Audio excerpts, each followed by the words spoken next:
नमस्ते, मी भारती आकार मुंबईचे जिल्हा परिषद प्राथमिक शाळा वाघमोडेवाडी शाळेची उपशिक्षिका। तर आज आम्ही गेले 8 दिवस झाले इयत्ता दुसरीच्या विद्यार्थ्यांना भागाकार शिकवतोय, बरोबर का रे? पण एक मागील 2-3 दिवसापूर्वीपासून एक 4 दिवस झालं हाताला जखम असल्यामुळं हा भागाकार मला स्वतः उलट्या हाताने लिहिता येत नाही। तर मला हा भागाकार करण्यासाठी कोण मदत करत? जसं मॅडम शिकवते तसंच तुम्ही पण शिकवून समजून मुलांना द्यायचे। आणि तुम्हाला समजलंय का, येतंय का ते पण आपण बघणार आहे। सगळ्यांचाच हातवर कोण बघू चला। माने, हा जो माने आहे शौर्य माने, हा माझ्या इयत्ता दुसरीतील विद्यार्थी आहे आणि त्याला आपण भागाकार समजलाय का?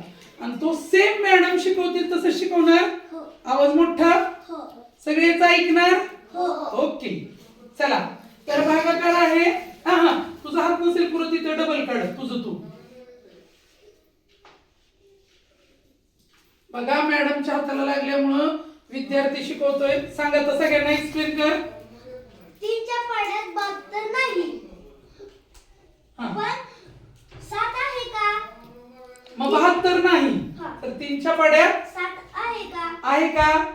सांग ना त्यांना। नाही। हा मग आता 3च्या पेक्षा लहान आहे का? आहे। कोण? 6। Very good. किती नंबरला आहे? 2। म्हण ना तू किती नंबर? 3 6 म्हणजे भाग कितीचा लागला? 2चा। Very good. बघा मग 6 कुठे लिहायचे? छान, व्हेरी गुड, सुंदर काढतोय बघा।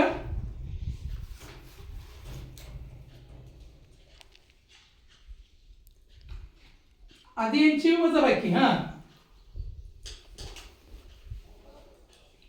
7तून 6 गेले। 1। हा किती आले सांग सगळ्यांना, किती आले? 12।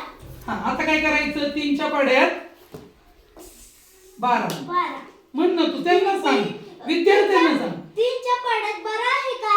3 1 3 3 2 7 3 3 9 3 12 म्हणून भाग 4चा लागला। हा मग लिहा भाग 4चा लागला आणि 12 कुठे लिहायचे? छान, अतिशय सुंदर पद्धतीने आपल्याला माने गणित करून दाखवत आहे शौर्य। बघा किती सुंदर, तो बघा न सांगता त्यांनी लिहिले। काय लिहिलं? बाकी किती आली? हा काय आहे आतला? भाज्य। Very good, very nice. जसं मॅडम लिहिते तसं लिहितोय की नाही? अक्षर भी सुंदर पडतोय। उत्तर किती आलं मग? 24। व्हेरी गुड, 24 भागाकार। म्हणजे 24 काय?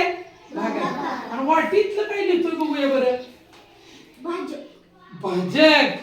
बघा इयत्ता दुसरीचे विद्यार्थी किती सुंदर पद्धतीने, तुम्हाला समजलं त्यांनी सांगितलेलं? असं तुम्हाला सगळ्यांना येतं? बघा इयत्ता दुसरीतील हा विद्यार्थी आहे, याने मॅडमचं काम हलकं केलं आहे की नाही? असं त्यांनी छान समजून सांगितलं आहे की नाही? तर या हाताला लागल्यामुळे तू माझं गणित छान समजून दिलं, त्याबद्दल थँक्यू।